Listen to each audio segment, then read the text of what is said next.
with breastfeeding, the AAP does say that breast is best.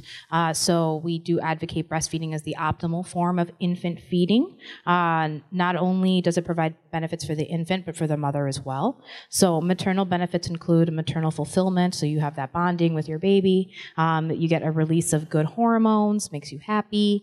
There are a lot of health benefits as well. You can recover from childbirth more quickly. It actually decreases pain.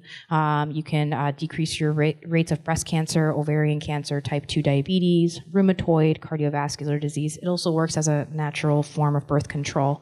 And then in regards to infant benefits, the list is endless. I picked a few here. So it provides natural antibodies to fight infection. We actually consider this what we call the baby's first vaccine. So anything that you may have been exposed to in the past, you have created some antibodies for, and when you're breastfeeding, you're providing these natural antibodies to your baby. They're also less likely to suffer from allergies. They're less likely to develop asthma, diabetes, or become overweight.